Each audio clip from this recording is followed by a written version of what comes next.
The last night of the year settled quietly over the wide plains of Montana, wrapping the land in cold air and endless silence. Mister, Ethan is this Cole your stood land? on the wooden porch of his ranch house, Yeah, hands it tucked just deep died. into his coat Take a look. pockets, watching distant fireworks bloom and fade above a small town miles away. At 40 years old, Ethan owned thousands of acres, strong cattle, and a reputation as one of the hardest working ranchers in the county. Yet as the clock crept closer to midnight, none of that filled the hollow space in his chest. Inside the house, the fire crackled softly, but Ethan didn't move. He had spent countless New Year's Eves like this, alone, reflecting on a life built with discipline, routine, and responsibility. His days were full from sunrise to sunset, yet his nights were painfully quiet. No laughter echoed through the halls. No voice asked about his day. Just the ticking of the clock and memories of a home that never felt complete. Ethan had grown up watching his father live the same way, strong, silent, and solitary. His mother had passed away when he was young, and his father never remarried. As a boy, Ethan admired that strength. As a man, he feared inheriting that loneliness. When the clock struck midnight, fireworks lit the sky again. Ethan closed his eyes and whispered his New Year's resolution into the cold air. "This is the year I find a wife." It wasn't a romantic wish. It was practical, almost business-like, like fixing a broken fence or buying new cattle. He believed marriage would bring order to the emptiness, just as hard work had always solved his problems before. Love, in his mind, would come later. The next morning arrived with pale winter sunlight stretching across snow-covered fields. Ethan was already awake, feeding the horses when he noticed a car stopped awkwardly near the ranch gate. Its hood was open, steam rising into the air. A woman stood beside it, arms crossed tightly against the cold. Ethan approached carefully. Strangers were rare out here.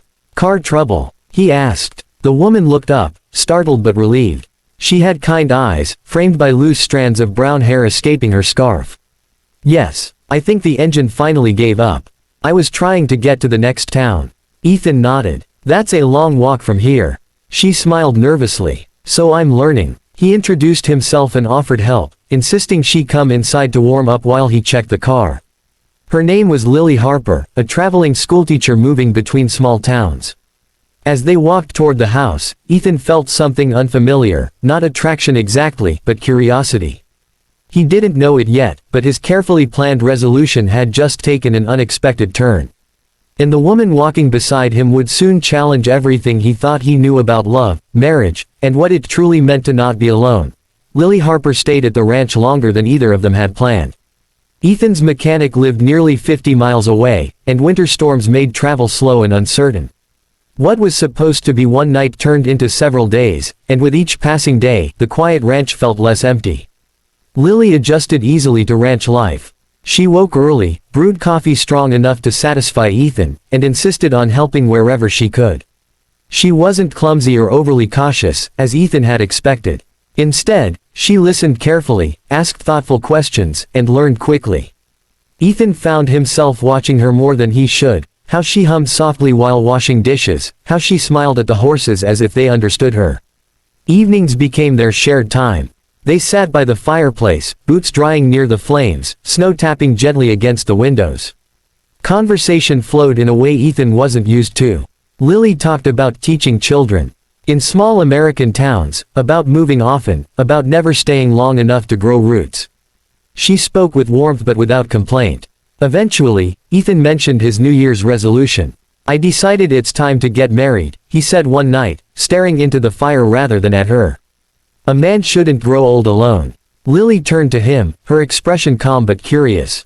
"And you think marriage fixes loneliness?" Ethan shrugged. "It gives you a partner. A family. That's enough, isn't it?" Lily smiled gently. "Sometimes. But sometimes it just gives you two lonely people under the same roof." Her words surprised him. No one had ever challenged his thinking so directly. He felt defensive, yet intrigued. "So what would you do?" he asked. "I'd look for love," she replied. "Not a title, not a role. Love." Ethan let out a short laugh. "Love feels uncertain. Marriage is solid." Lily nodded slowly. "Love is uncertain. That's what makes it real." Over the next few days, Ethan noticed how differently Lily treated people. When neighbors stopped by, she listened fully, as if nothing else mattered. She asked Ethan about his childhood, his parents, his fears, questions no one had ever asked before. At first, he answered briefly, guarded. But Lily never pushed. She simply waited. One evening, after a long day of work, Ethan admitted something he had never said out loud. "I don't want to end up like my father," he said quietly. Alone. Strong, but empty. Lily didn't offer advice right away. She just listened. Then she said softly, "Maybe your resolution isn't wrong. Maybe it's just incomplete." Ethan looked at her, confused. "Finding a wife is a goal," Lily continued. "But finding love is a journey. And journeys change you." That night, Ethan lay awake, staring at the ceiling, her words echoing in his mind. For the first time, he wondered if love wasn't something to be found, but something to be learned. And somehow, without trying, Lily had already begun teaching him. By the second week, Lily no longer felt like a guest at the ranch. Her coat hung beside Ethan's on the wall, her mug sat permanently on the kitchen counter, and her laughter, soft but genuine, had found its way into the quiet rooms. The ranch itself seemed to respond to her presence, as if the long, lonely halls were finally being used for what they were meant for. Lily spent her mornings helping at a small rural school a few miles away, where the teacher had welcomed her temporary help. In the afternoons, she returned to the ranch, cheeks pink from the cold, stories spilling from her lips about children who reminded her why she loved teaching. Ethan listened as they shared late lunches, surprised by how much he enjoyed simply hearing her speak. One evening, as the sun dipped low and painted the snow in shades of gold and blue, Lily asked Ethan to take a walk with her. They moved slowly across the fields, boots crunching softly, breath visible in the cold air. "You never talk about your mother," Lily said gently. Ethan stopped walking. The name alone felt like opening an old door he had kept shut for decades. After a long pause, he nodded. "She died when I was 10. Cancer." Lily didn't interrupt. "My father changed after that," Ethan continued. "He worked harder, spoke less, loved me, I think, but he didn't know how to show it. I learned early that silence was strength." They resumed walking. Lily finally spoke. "Silence can be strength, but it can also be armor." The words hit deeper than Ethan expected. He had spent his life believing emotions made a man weak. Yet here he was, admitting pain he had buried for years, and the world hadn't collapsed. That night, Ethan dreamed of his childhood home, of his mother's laugh, of a warmth he had almost forgotten.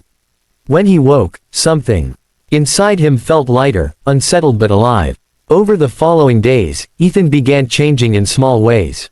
He asked Lily about her fears, not just her stories. He spoke more honestly, less carefully.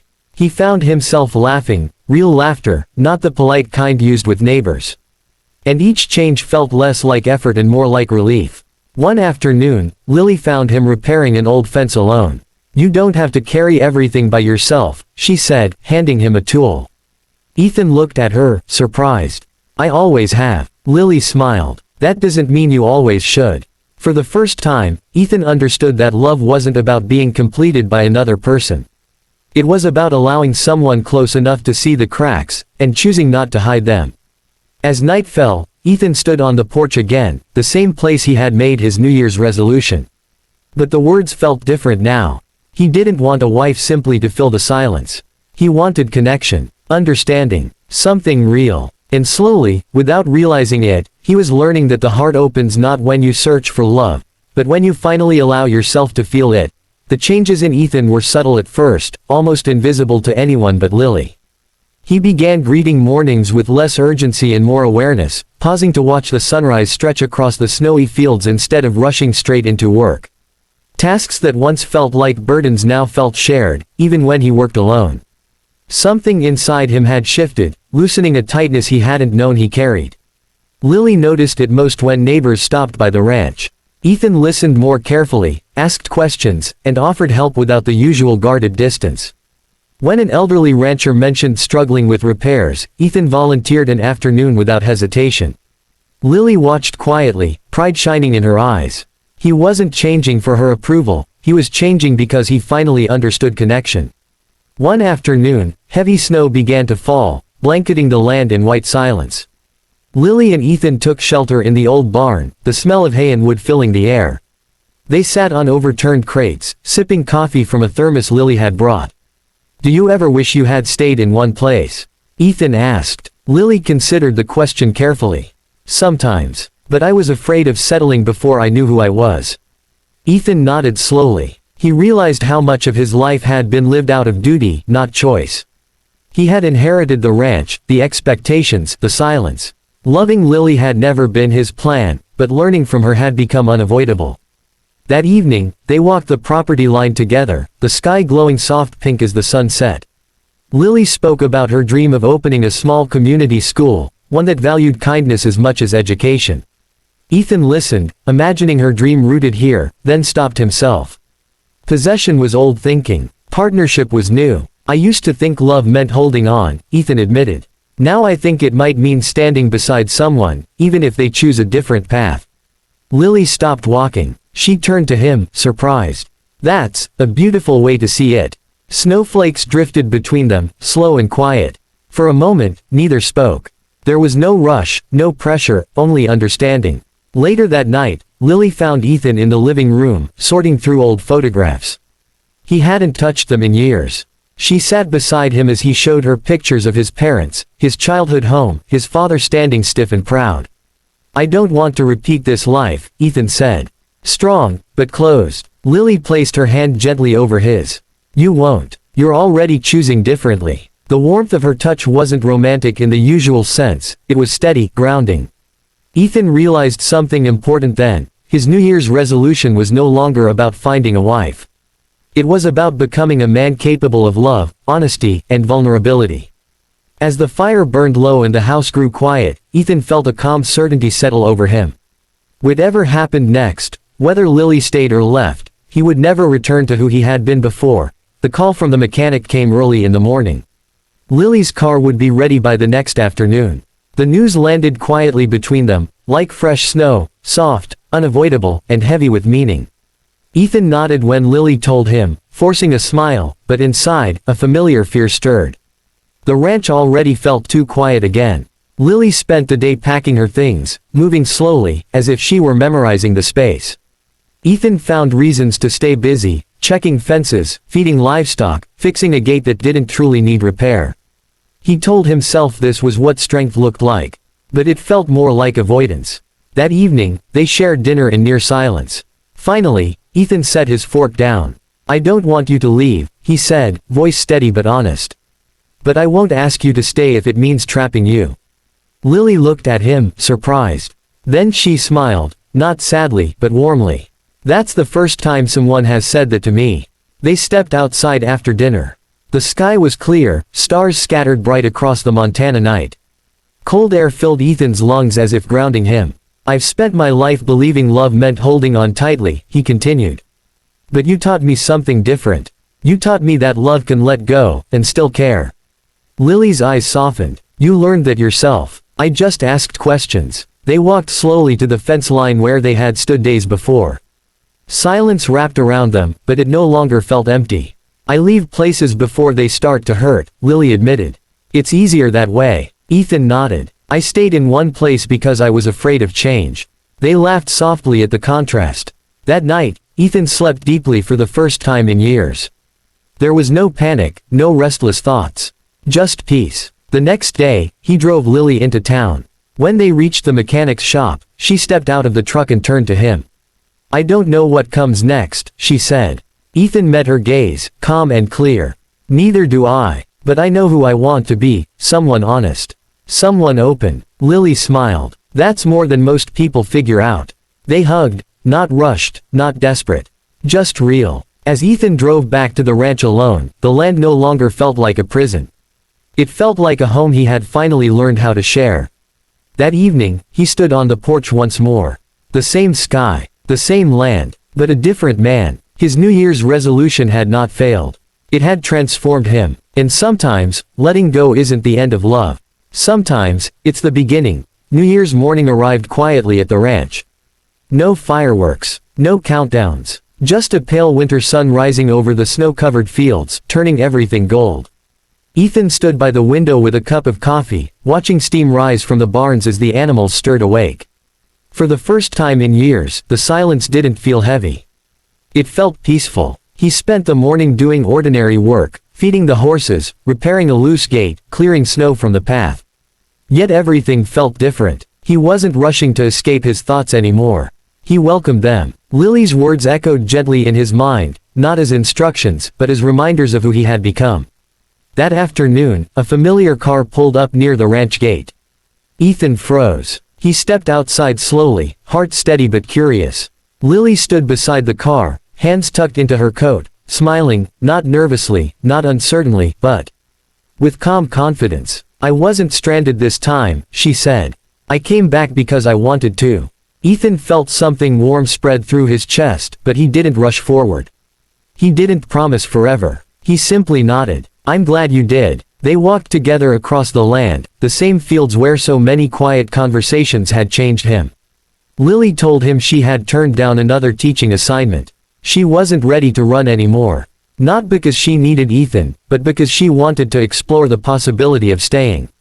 "I used to think settling meant losing myself," she said. "Now I think it might mean choosing where I grow." Ethan listened, understanding fully. "And I used to think love was something I had to secure. Now I know it's something I have to live." They sat on the porch as the sun dipped low. There were no dramatic confessions, no sudden vows. Just two people choosing honesty over fear. "I'm not asking you to be my wife," Ethan said quietly. "I'm asking if you want to walk beside me, slowly, freely." Lily smiled, eyes shining. "That's the first offer that's ever felt like love." Winter passed gently after that.